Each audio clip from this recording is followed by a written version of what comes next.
Assalamualaikum warahmatullahi wabarakatuh.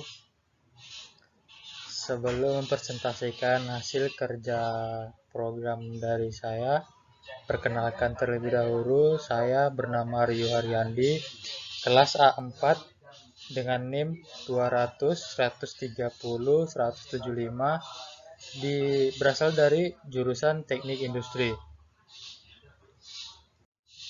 Nah, di sini saya memilih materi sensor.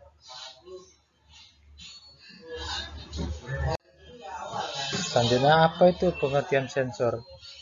Menurut beberapa para ahli elektro, ada beberapa pengertian. Saya mengambil dua pengertian tentang sensor. Dari ahli pertama, Dr. Sharon pada tahun 1982, bahwa sensor adalah suatu peralatan yang berfungsi untuk mendeteksi sinyal atau gejala yang berasal dari perubahan suatu energi seperti energi fisika, energi listrik, energi biologi, energi kimia, dan energi mekanik. Dan saya juga mengambil pengertian sensor dari William D.C. Ia mengatakan bahwasannya sensor adalah sebuah alat yang digunakan untuk mengukur energi dalam sebuah transmisi dan akan menyalurkan energi tersebut dalam bentuk yang lainnya, yang merupakan transmisi lainnya. Nah, jadi setelah saya menarik kesimpulan dari dua pengertian menurut beberapa ahli elektro tersebut, saya dapat menyimpulkan bahwa sensor adalah sebuah perangkat yang menerima dan mengukur input fisik dari lingkungannya dan mengubah menjadi data yang dapat diinterpretasikan oleh manusia ataupun mesin.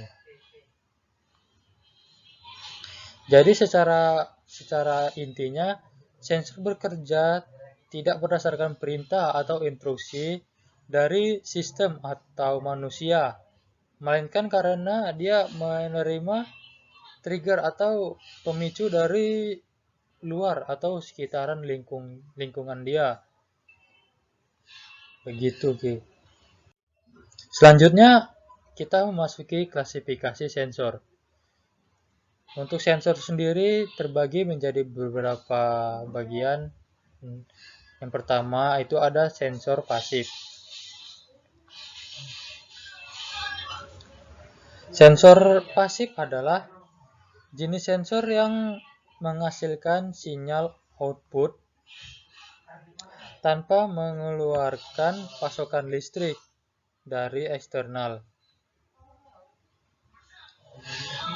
Yang kedua ada sensor aktif. Sensor aktif adalah jenis sensor yang membutuhkan sumber daya eksternal untuk dapat beroperasi. Sifat fisik sensor aktif bervariasi sehubungan dengan eksternal yang diberikan. Terus yang ketiga ada sensor analog. Sensor analog adalah sensor yang mengeluarkan sinyal secara berkelanjutan sebagai output dari pembacanya. Biasanya sensor analog ini akan menghasilkan output yang mengikut pembacanya secara terus-menerus, sehingga dia dapat dimanfaatkan untuk pemantauan parameter secara langsung. Lalu yang keempat ada sensor digital. Sensor digital dihasilkan dari output secara diskret, yaitu 1 dan 0. Output dari sensor digital biasanya sudah berupa nilai biner, sehingga dapat langsung diolah oleh logic controller. Selain itu, sensor digital juga dapat ditransmisikan secara langsung melalui jalur komunikasi data. Ini adalah salah satu kelebihan utama dari sensor digital.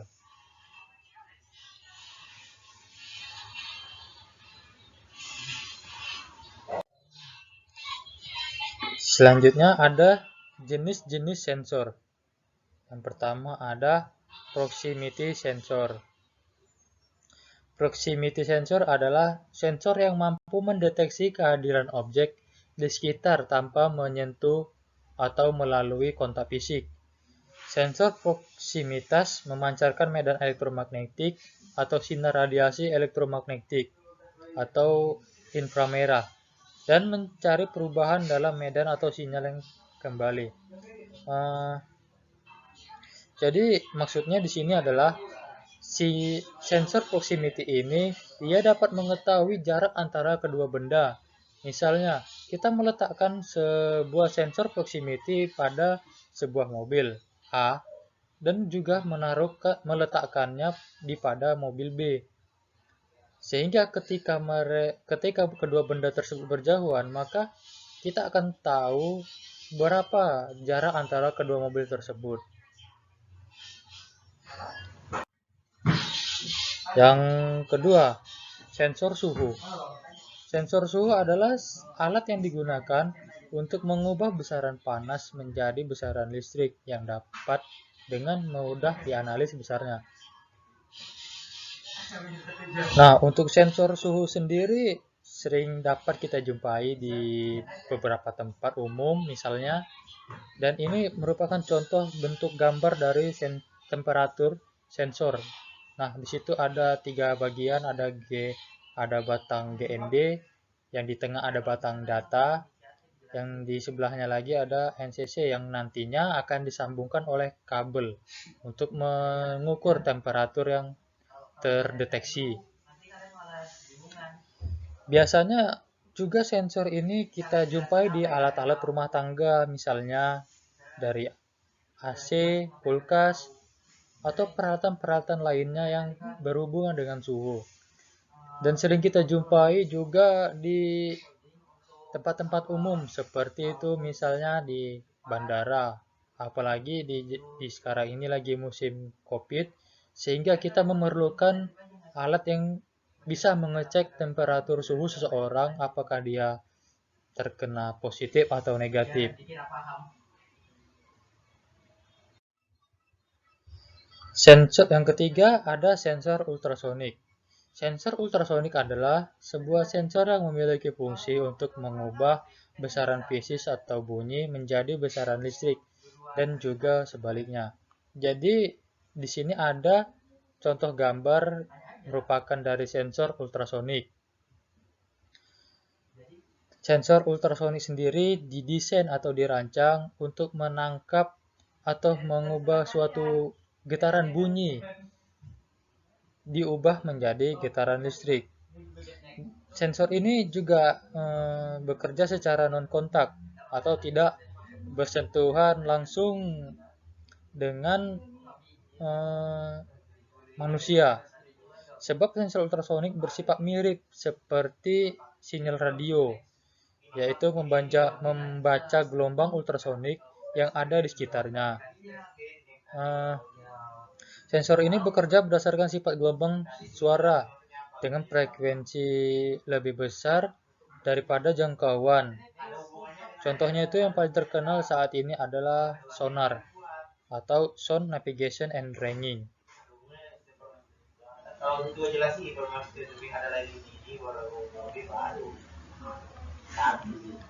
Selanjutnya kita memasuki yang keempat, sensor radiasi. Sensor radiasi adalah perangkat elektronik yang mendeteksi keberadaan partikel alfa, beta, ataupun gamma yang memberikan sinyal ke penghitung atau perangkat tampilan. Nah, jadi di sini di samping ada contoh gambar alat sensor radiasi yang mana dia dapat mengetahui ada berapa banyak suatu partikel yang berada di sekitarnya, baik itu dari alfa, beta, atau gamma. Sensor ini juga sangat penting digunakan di beberapa perusahaan karena dia dapat mendeteksi sebuah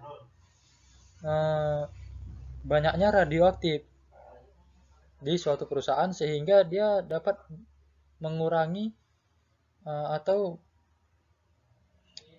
menambah keselamatan para jiwa sebuah karyawan di perusahaan. Yang kelima ada sensor cahaya. Sensor cahaya adalah sebuah alat yang digunakan untuk mengubah besaran cahaya menjadi besaran listrik. Di sini saya meletakkan contoh gambar sensor cahaya yang mana di lingkaran itu merupakan bagian yang dapat mendeteksi adanya cahaya, berapa banyak yang masuk, dan di situ juga di pengubah antara cahaya menjadi energi listrik yang kemudian dialirkan ke batang yang berada di belakangnya. Pada contohnya berupa LDR, besaran cahaya yang menentukan besaran resistansinya yang dihasilkan oleh sensor ini. Yang keenam ada sensor pencitraan. Sensor ini mendeteksi keberadaan objek atau warna dalam bidang pandangannya dan mengubah informasi ini menjadi gambar visual untuk ditampilkan. Mirip dengan sensor cahaya, tapi lebih kompleks dan memiliki fungsi yang lebih spesifik. Jadi, di sini saya meletakkan contoh gambar dari sensor pencitraan. Jadi, kerja atau fungsinya hampir mirip dengan sensor cahaya, namun hanya saja ini merupakan ciptaan baru atau generasi baru dari sensor cahaya, lebih spesifik, lebih fungsinya lebih kompleks. Karena dia dapat menangkap suatu gambar sehingga dapat merefleksikannya dalam bentuk bidang. Selanjutnya ada yang ketujuh, sensor tekanan. Sensor tekanan mengukur tekanan, biasanya gas atau cairan. Maksudnya, dia dapat mengukur suatu tekanan yang ada pada gas dan pada cairan. Apa itu tekanan? Tekanan adalah ekspresi dari gaya yang dibutuhkan untuk menghentikan cairan dari peluasan, dan biasanya dinyatakan dalam hal gaya per satuan luas. Sebuah sensor tekanan biasanya bertindak sebagai transducer. Itu menghasilkan sinyal sebagai fungsi dari tekanan yang dikenakan. Jadi sensor ini juga tekanannya menggunakan diafragma dan jembatan pengukur regangan untuk mendeteksi dan mengukur gaya yang diberikan pada area unit. Jadi ketika ada suatu benda di area unit atau tekanan, dia dapat merangsang sebuah tekanan tersebut. Sehingga kita dapat mengetahui berapa besar tekanan yang ada pada benda tersebut. Yang 8 ada sensor logam. Sensor logam adalah sebuah alat yang mampu mendeteksi keberadaan logam dalam jarak tertentu. Nah, di sini ada salah satu contoh alat pendeteksi logam, sensor logam. Jadi, alat ini dirancang untuk mendeteksi suatu logam yang berada di daerah sekitar kita. Kekurangan dari alat ini, dia hanya mampu mendeteksi logam dalam jarak tertentu. Misalnya, dia tidak dapat mendeteksi suatu logam dalam jarak puluhan kilometer. Dan dia juga tidak dapat mendeteksi berapa banyak logam yang ada di sekitar kita. Hanya beberapa.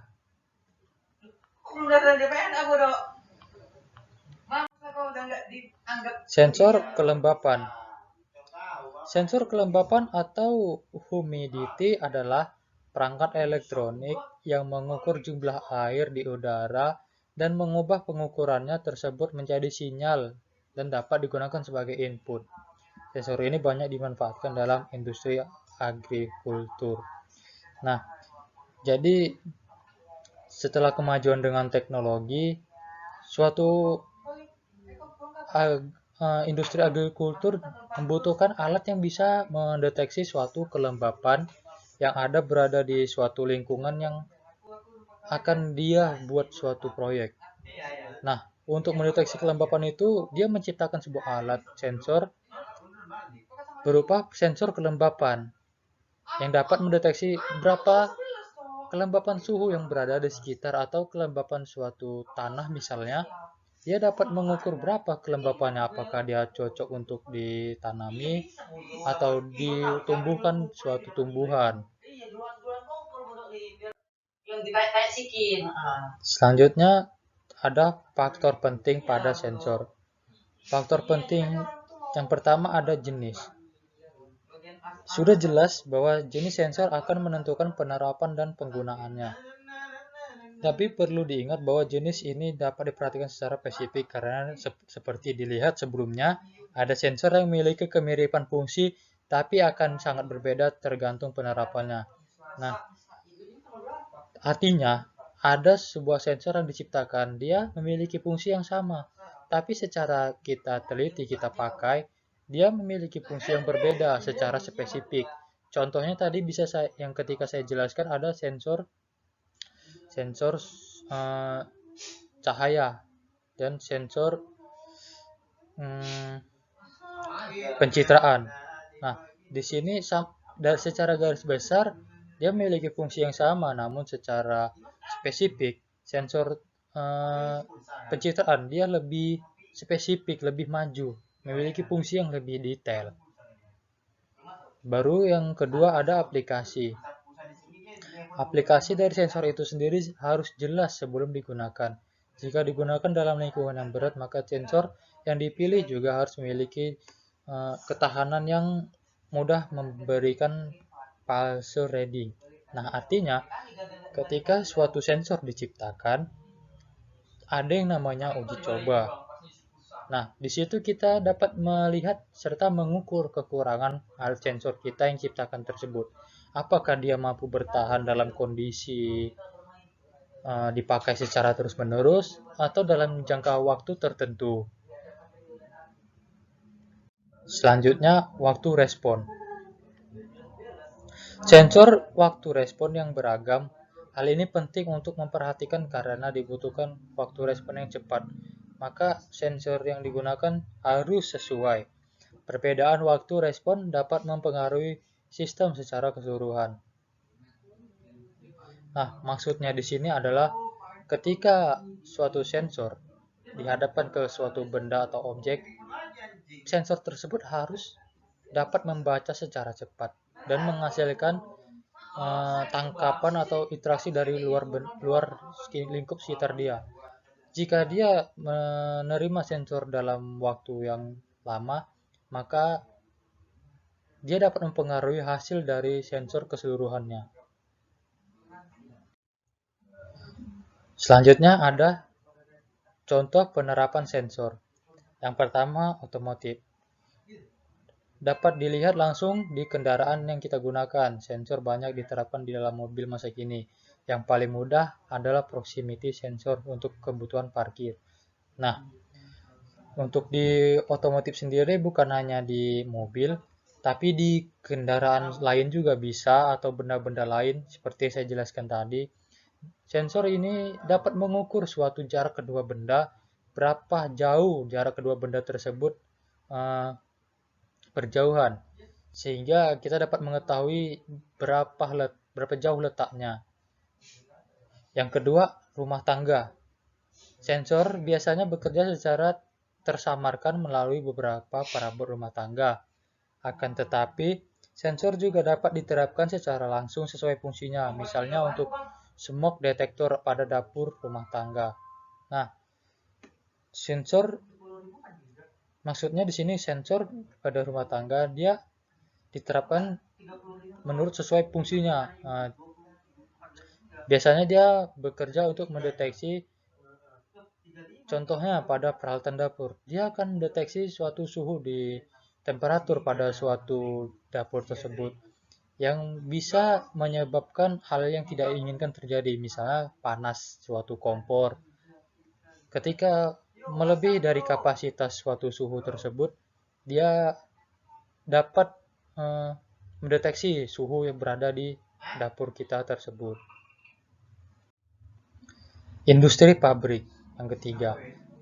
Terdapat puluhan jenis sensor yang dapat digunakan salah satu jenis industri pabrik. Mengingat begitu majunya otomatisasi saat ini.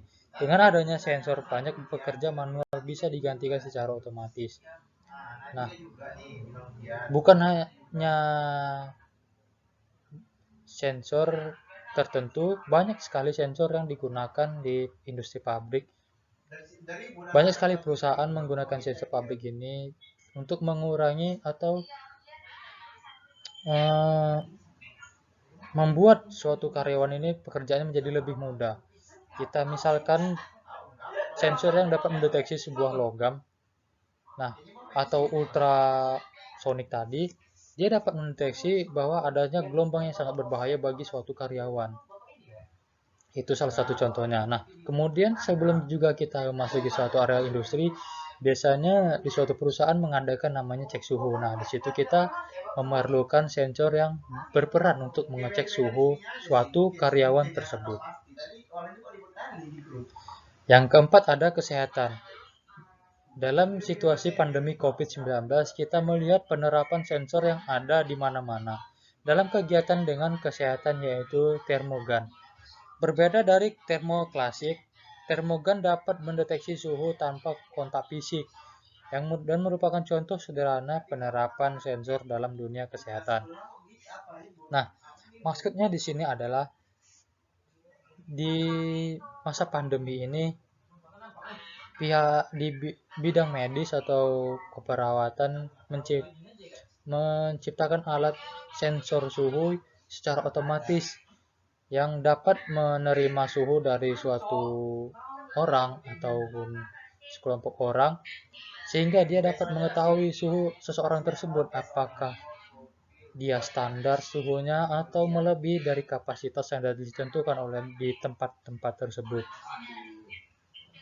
Biasanya digunakan, salah satu contohnya pengecekan suhu saat pengecekan COVID. Nah, di situ kita lihat bahwa seseorang dicek melalui suhunya, apakah dia terkena positif atau negatif. Nah, di sini saya ada menampilkan sebuah video mengenai salah satu kegiatan sensor bekerja.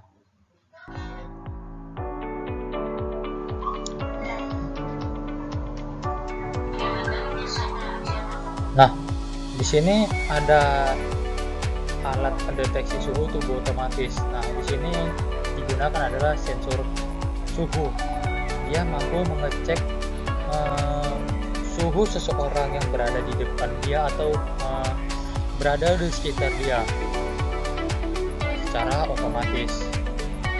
Dan kita lihat dia juga dapat merespon suhu di sekitarnya itu dengan cepat, sehingga dia dapat bekerja dengan baik. Salah satu penerapan sensor.